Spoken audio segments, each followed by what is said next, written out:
மரியாதைக்கும் உரித்தான் அல்லாஹுவின் நல்லடியார்களே, நபிகள் நாயகம் ஸல்லல்லாஹு அலைஹி வஸல்லம் அவர்கள்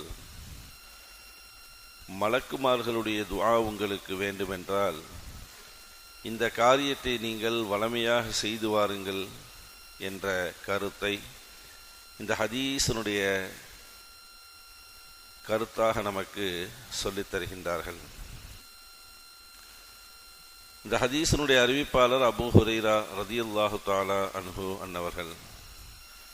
இந்த ஹதீது புகாரி ஷரீஃபிலே 2ஆம் பாகத்திலே 119வது செய்தியாக பதிவாகி இருக்கிறது. நபிகள் நாயகம் ஸல்லல்லாஹு அலைஹி வஸல்லம் அன்னவர்கள் சொன்னார்கள், அல் மலாயிகத்து துஸல்லி, வானவர்கள் துஆ செய்கின்றார்கள். எப்படி துஆ செய்கின்றார்கள்? பாவ மன்னிப்பிற்காகவும் ரஹ்மத்திற்காகவும் துஆ செய்கின்றார்கள். யாருக்கு? அலா அஹதிக்கும், உங்களில் ஒருவருக்கு.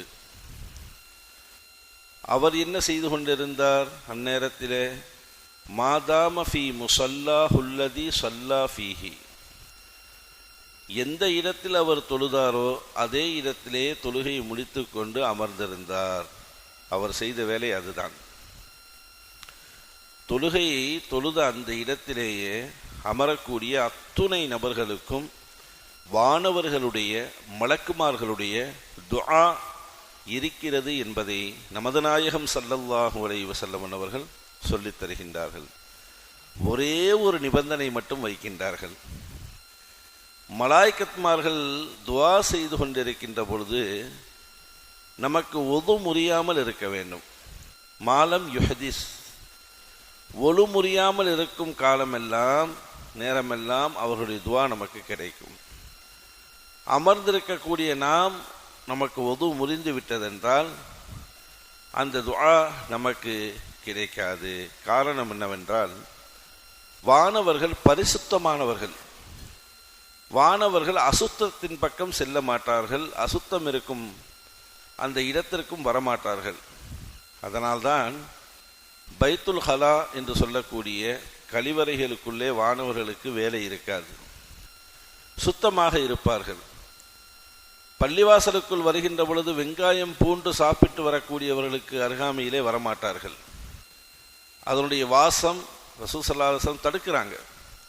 வெங்காயத்தை சாப்பிட்டு விட்டு வராதீர்கள், பூண்டை சாப்பிட்டு விட்டு வராதீர்கள் என்பதனுடைய பொருள் பச்சையாக அதை சமைத்து சாப்பிடும் பொழுது அதனுடைய நிறங்கள் மாறிவிடும். இப்படி வருகின்ற பொழுது அதனுடைய வாடையின் காரணமாகவும் என்ன செய்ய மாட்டாங்க, வானவர்கள் வரமாட்டார்கள். அப்போ நம்ம தொழுதுட்டு அதே இடத்துல அமர்ந்திருக்கின்ற பொழுது அவர்களுடைய துஆ நமக்கு கிடைக்கப் பெறுகிறது. எப்படி துஆ செய்கின்றார்கள் என்பதையும் நமது நாயகம் ஸல்லல்லாஹு அலைஹி வஸல்லம் சொன்னாங்க. தகூலு, வானவர்கள் அந்த மனிதருக்காக வேண்டி துஆ செய்கிறாங்க. அல்லாஹும் மக்ஃபிர் லஹு, யா அல்லாஹ் இவருடைய பாவத்தை மன்னித்து விடுவாயாக. அல்லாஹும் மக்ஃபிர் லஹு, யா அல்லாஹ் இவரின் மீது இரக்கம் காட்டுவாயாக, இவருக்கு கிருபை செய்வாயாக, இவருக்கு ரஹ்மத்து செய்வாயாக என்பதாக துஆ செய்கின்றார்கள் என்பதை ஸல்லல்லாஹு அலைஹி வஸல்லம் அவங்க அழகான முறையில் நமக்கு சொல்லித்தர்றாங்க. கண்ணியமான பெருமக்களே, நாயகம் ஸல்லல்லாஹு அலைஹி வஸல்லம் அவர்கள் பொதுவாகவே மனிதர்களுக்கு மத்தியிலே நீங்கள் எப்படி வாழ வேண்டும் என்ற விஷயங்களை எல்லாம் சொல்லும் பொழுது ஒருவருக்கொருவர் உதவியாக இருந்து கொள்ளுங்கள், கஷ்ட நேரத்திலே கரம் கொடுத்து தூக்கிவிடுங்கள், அவர்களுக்காக வேண்டி நீங்கள் துஆ செய்யுங்கள், அவர்களுடைய சுமையை நீங்கள் எடுத்துக்கொள்ளுங்கள் என்பதாகவெல்லாம் நிறைய சதக்கா தான தர்மங்கள் செய்யுங்கள் என்பதையெல்லாம் நிறைய சொல்லுவார்கள் மனிதர்களுக்கு மத்தியில். அதே அடிப்படையில் ரசூலுல்லாஹி ஸல்லல்லாஹு அலைஹி வஸல்லம் மனிதர்களோடு விட்டுவிடாமல் வானவர்களுடைய துஆவும் உங்களுக்கு கிடைக்கப் பெற வேண்டும் என்ற உன்னத உயர்ந்த நோக்கத்திலே அவர்களையும் இந்த உம்மத்திற்கு விட்டு வைக்கவில்லை ரசூலுல்லாஹி ஸல்லல்லாஹு அலைஹி வஸல்லம். அப்படிப்பட்ட வானவர்களுடைய உதவியும் உங்களுக்கு வேண்டும், வானவர்களுடைய துஆவும் உங்களுக்கு வேண்டும். வானவர்கள் பரிசுத்தமானவர்கள், பாவத்தை விட்டும் பாதுகாக்கப்பட்டவர்கள், எல்லா நேரங்களிலேயும் அல்லாஹ்வினுடைய நினைவோடு இருக்கக்கூடிய அந்த பரிசுத்த நபர்களுடைய துஆவும் உங்களுக்கு வேண்டும் என்ற ஒரு வாய்ப்பை, சந்தர்ப்பத்தை நமக்கு தொழுகையின் மூலியமாக அமைத்து தருகின்றார்கள். அப்போ தொழுது முடித்ததற்கு பிறகு நம்ம சும்மா அந்த இடத்துல உட்கார்ந்துருந்தாலே போதும். நமக்காக வேண்டி நம்ம உட்கார்ந்துருக்கிற நேரமெல்லாம் அவங்க என்ன செய்கிறாங்க? இஸ்திஃபார் செய்கிறாங்க, பாவ மன்னிப்பு தேடுறாங்க, நமக்காக வேண்டி, ரஹ்மத்துக்காக வேண்டி அவர்கள் துஆ செய்கின்றார்கள். இது போன்ற ஹதீஸ்களை வைத்துத்தான் நம்மளுடைய முன்னோர்கள் அழகான முறையை, கட்டமைப்பை தொழுகையிலே நமக்கு அமைத்து கொடுத்தார்கள்.